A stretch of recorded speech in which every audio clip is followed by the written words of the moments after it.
Many thanks for staying with us on our program, The Conversation. Today we're focusing on a generation that stands tall despite all odds.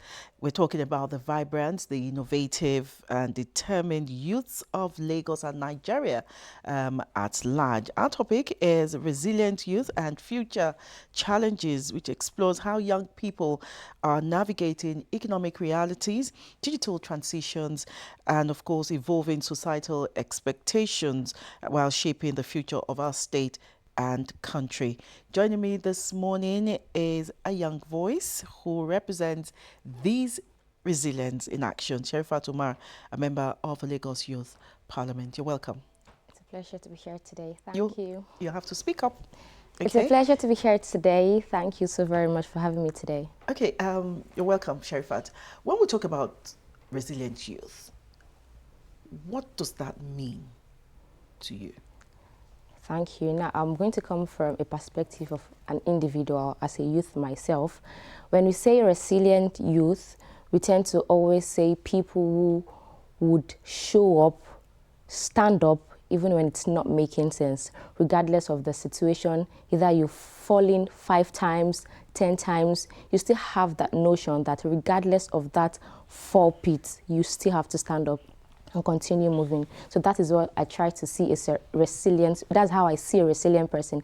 And another thing I could actually say is a resilient person is that person who gets to always know that it's not going to always make sense. It's not always going to be easy. But if it's not easy, I just have to always stand up. Always stand up. So how did you feel when our former president referred to Nigerian youth as lazy youth? I do not think we are lazy youth. You know, this misconception of people trying to paint people with same brush. You see some persons trying to say that, oh, that's how they do, all of them. Hey, now, that's how they do. You all think alike. Really? I beg to differ. I don't think we think alike. It's not like that. No, thinking alike could be negative, could be positive. Yes, okay. I get. But regardless, there's still a difference. There is one thing I learned from Selem King. He talked about 5 things that no other person can have.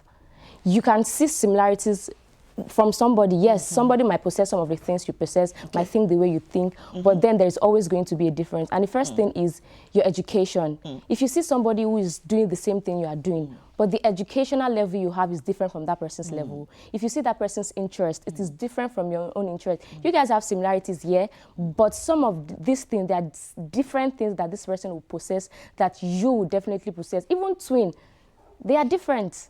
You would see one who is being calm, you see the other one being so very vibrant. I beg to differ, please. Okay, with all you have said, do you think the Nigerian youth truly embodies, the word resilience?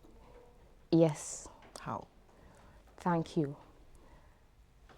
There was a particular time I was on social media and I was seeing how youth were trying to be seen on the internet, how they were trying to put... To be sane or to be seen? To be sane. Sane, S-A-N-E, sane on the internet. Okay. So when I try to see these things, it makes me realize that we have a lot of things going on. That there's a lot of pressure. So Nigerian youth sometimes display insanity. Most times display insanity. Why are you trying? That was why I wanted to be clear on that word you used. Okay? Like I said earlier, I beg to differ because many persons are doing it does not mean everybody is doing it. Okay. So I like to believe that we try to keep that sanity on the internet. You could see somebody who is doing very, very fine. And deep down, the person is not doing fine. That is the person being resilient. I am not coming from an angle of somebody who has not gone through that phase. I am a youth. And if I'm a youth too. Yeah. Why are you laughing? I'm not laughing. Actually, you are a youth. I can categorically say some of the things I've gone through. And if I tell you, you would not get to realize that I was able to mask and box all these things in, and I'm still doing fine. So it shows that if I can do it, I'm not even the first person being sane, trying to keep it all in, trying to go forward regardless of what life is actually throwing at me. And it shows that I am a resilient youth, and if I can be a resilient youth, I'm definitely certain that thousands of youth out there are doing even better than I am. So I like to believe that youth are trying, youth are striving to be resilient. You see many persons who are trying to get maybe their educational certificates, and it's not making sense. You see a youth at the age of 18 trying to get, let's say, law or medicine at the higher institution, and you know how jam will jam you, but then you still try. You go for the second time, you fail, you still go for the third time. What are we going to term that as? We are going to term it as a resilient youth, right? So I like to believe that in every aspect of life, either educational aspects, either economic aspects, anything that deals with life, youth have shown to be resilient people. Okay, so now this brings me to this question now. So how can resilience now turn challenges into opportunities? You can share a personal experience or something you have seen from somebody else. Okay, I like the fact that this question is being directed to me. One of the things I tend to tell people when they tell me, oh, Sherifat, I'm proud of you. Oh, Sherifat, I can see your growth. I tell them that all the challenges, all the problems I've faced in my life is what have actually shaped me to the person I am today. It started from failure. You know, when you're a perfectionist, when you're too boxed to want to do a lot of things, when you think that the world is your stepping stone, when you believe that there's a lot of things you want to unleash as a youth, then that kind of notion, that kind of person who has that kind of notion would definitely want to do better to be a great person in life, right? But I think I was in JS, was it junior? No, when I was in SS, when I started facing, you know, life started jamming me from educational aspects, from jam to life trying to make ends meet. There was a particular incident that actually shaped me very, very well. I think it was when I wanted to get to the higher institution. So I graduated as a science student, and I was in SS3 when one of my teachers got to tell me that, oh, Sharifa, you're a vibrant speaker, you are doing very well. And I didn't mention, I think I am a speaker. I'm the speaker of the Lagos State Children's Parliament currently. I'll be handing over this month. Yes. Oh, okay. I'll be handing over this month. We'll talk about that one later. At that period, my teachers get to see that, oh, you speak so well, then you do very well at law. My own mentality was just to do gynecologist, to become a doctor, but then I had to see from our perspective, and I thought about it, prayed about it, and I decided that I was going to do law. I didn't know that what was ahead of me was greater than what I had imagined. And I started working, I started praying, I started reading, but you know when you put in a lot of effort and there is nothing to show for it, that kind of thing could actually make you go insane. So at that particular point in my life, I felt like a failure. I felt life was against me. I felt God has forsaken me. But one thing I learned during that journey, during that phase, was to keep trying. Even if it's not certain that I'm going to win.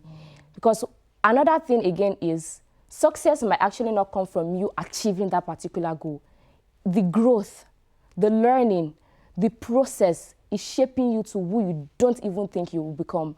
And when I tell people that this is what I've actually gone through, and I like to believe that if I have not gone through all of this, if by chance, maybe by God's will, I become somebody great, there is not going to be any story for me to tell. What story will I tell people? What interesting thing would I tell people that this is what I go through that made me get to this particular destination? So I like to believe that problems are not something that is not a good thing.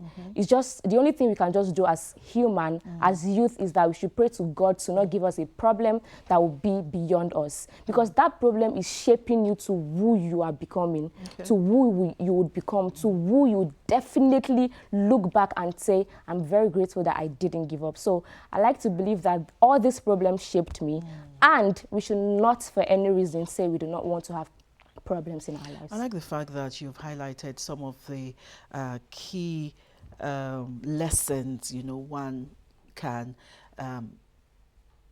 take from all you have talked about. Since we're still talking about resilience, we still have some Nigerian or Lagos youth who are successful by being resilient but engaging in vices. Do you want to elaborate more on that? Okay. We have the Nigerian youth who And mostly, I'm just going to use one of the vices into yao yao Okay. or Okay. dealing in drugs. Okay. And they're resilient because they're not giving up because it's bringing them success. Actually. Would you describe or attribute that to resilience? I don't want to come from a religious perspective, but I'm just going to be logical here. There are two persons. One is actually trying so hard to be better legally. The other person is also trying so hard to be great in life, but it's in an illegal way. Sorry to cut you short.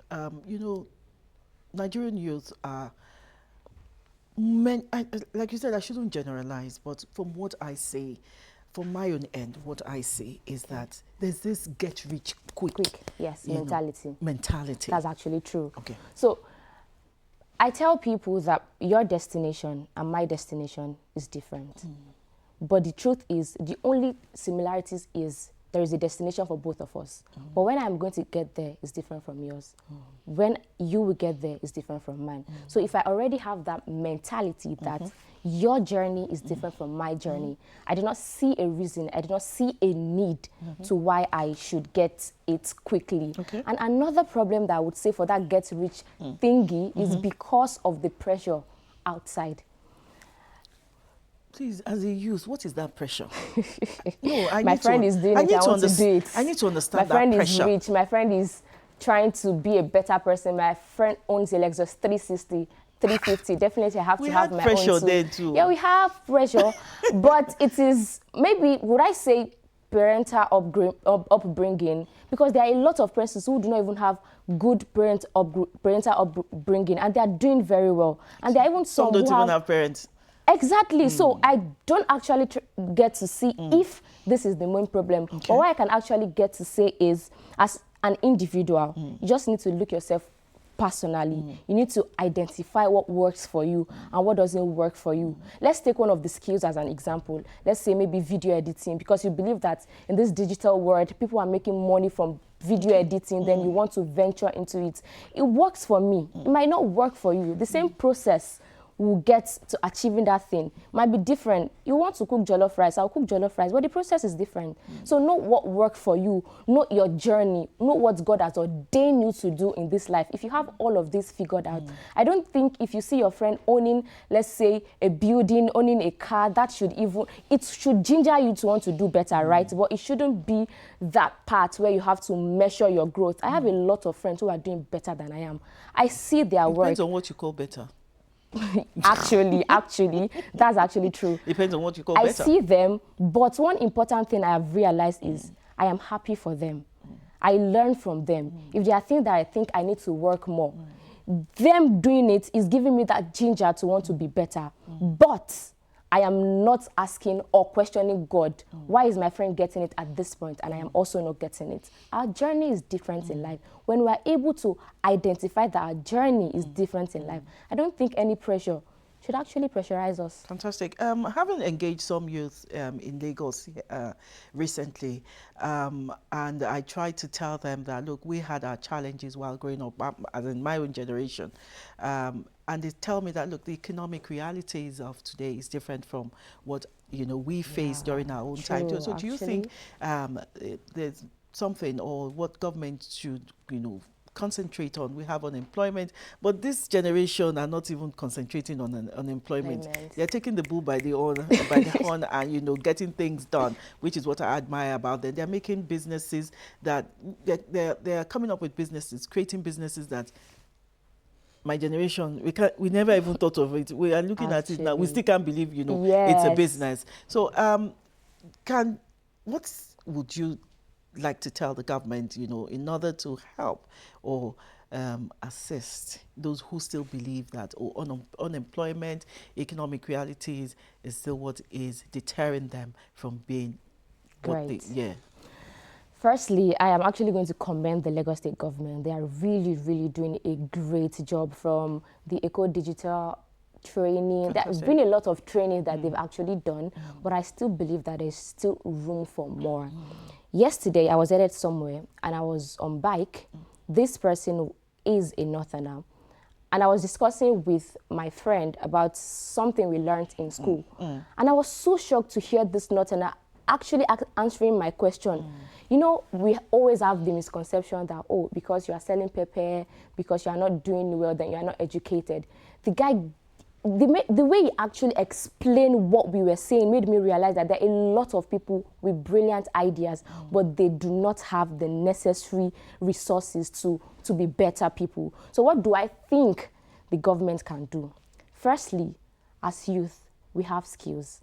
We have what it takes. But the only thing we can do to differentiate that is we keep preparing ourselves. When opportunity comes, then we grab it. Because if opportunity comes, if the government bring opportunities for us and we are not prepared, then that is like the opportunities are here actually, by the government. Yes, they are. Are you aware? Yes, I am very aware. As a member of the Youth Parliament, I've benefited from some of them. So I like to believe that there are a lot of opportunities. But coming from the angle of some of the youth who believe that the government are not doing a lot, there is a problem. Reason I said there is a problem is because you yourself, are you learning, are you working on yourself? When that opportunity gets to your doorstep, you'll be able to get it once and do it judiciously. So for the government, there are people, let's say small business owners who are youth, educational people, those who need grants to start up a business. They always get to believe that because they are youth and because in the long term, they might not be able to achieve some of the things they put their mind to. But we just need to have that misconception that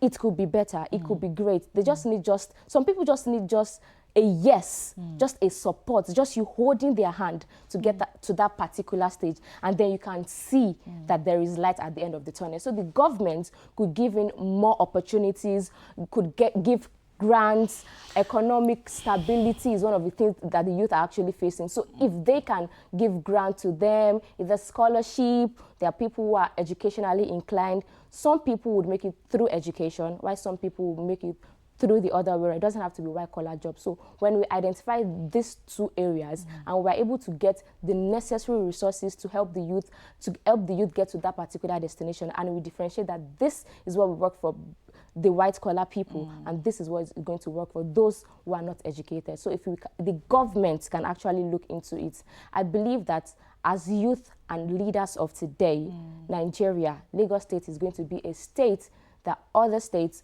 want to emulate. Oh, they're already emulating Lagos State in every sector. We're talking about education now, and we're talking about government, looking into how the educational system, can help our youth. I want to find out that even if government puts in all this into the system, are Nigerian youth ready, patient enough to allow this interventions by the government, make them better persons, or do you think the educational system itself prepares the Nigerian youth for what is out there? This is a very, very critical question, but I believe that some of the youth are willing to be patient to take it in. Even aside youth, I think this is a general tendency, even in life. Not everybody will be patient enough to want to wait to see what God has in store for them. Okay. So as youth, I like to believe that there are youth who are willing, who are ready to want to stay and take in what the government will be giving them at any time. And it's the educational system preparing youth for the outside world. Of course, yes, I am a testament. The fact that I am trying to be an A student, a first class graduate, or let's say a second class graduate, second class upper student, and while trying to balance my education, I'm still trying to upskill. I always have the mentality before I go to the higher institution that I just want to go to school. You know that triangle life. You go to school, you go to the library and go to your hostel. That is it. That was all you did? No, that was my mentality. Okay. But along the line, I realized that the world is not that way. There's more to life than we all always plan things. This is the kind of vision I have. This is what I want to achieve in life. But we are not trying to see what is life planning for us. Okay. So if we have that notion that, okay, I am planning this for myself and also giving room for what life would plan for me, then I don't believe that whatever happens to me is something that is supposed to weigh me down for years or for months. Because if you have that mentality that you will jam life and life will jam you, I don't think you should have a problem. So if you can be patient enough to see what the government have for you and what you have for the government, then definitely we would order. I like the fact that you use the word patience. Let's talk about the Lagos Youth Parliament. You said you are the speaker. No. Children's Parliament.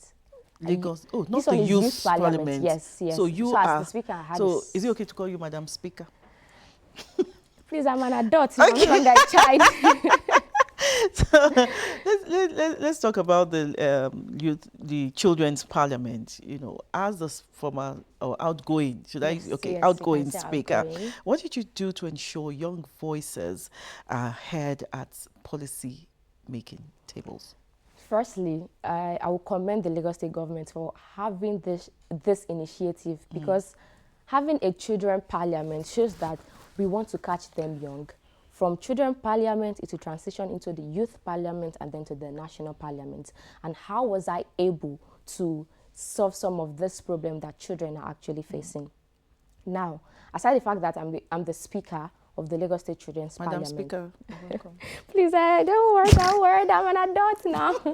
Aside that, I am a youth advocate. I am a spoken word artist. I motivate and inspire youth with my words. So aside the bills that we've been able to pass, aside sensitization programs we'll be able to carry out with the help of the Lagos State government and the ministry, we'll be able to let children get to realize that we are catching them young, from them being a child, then transitioning into a youth, and then becoming adults. The Lagos State government is really interested in their process, in the growth, from when they start crawling to when they start walking, and then when they become the champion and become the driver of their own journey. Okay, so when you are the outgoing speaker of the Children's Parliament, do you aim to now go and join the Lagos Youth Parliament?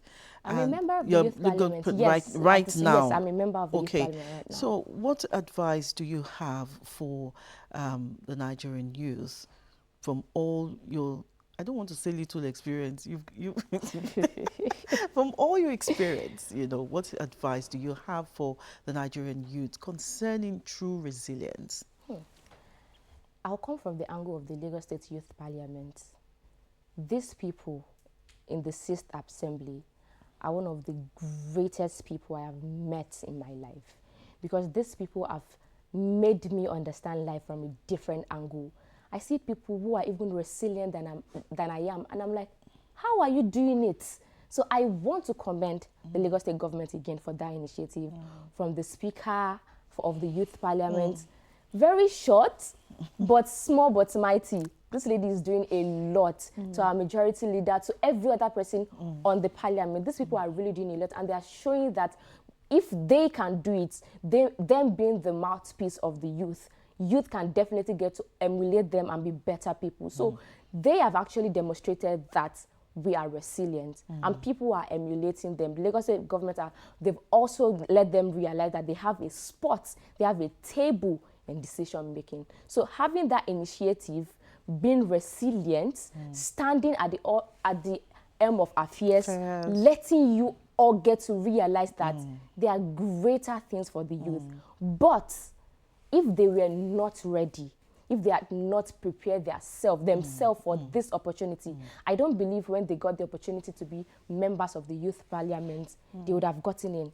Because these people are people who have been working on how to be a better person. And when the opportunity came in for them, they just grabbed it. So as youth, government will give in, government will try for us. They will get to realize that there are a lot of opportunities. But the moral of this is we should prepare ourselves before the government gets to give us all this opportunity we are striving for. Okay, just before we go, when you imagine the Lagos youth of the next decade, what qualities would you like to see in the next 10 years? One word. Upskilling. Upscaling.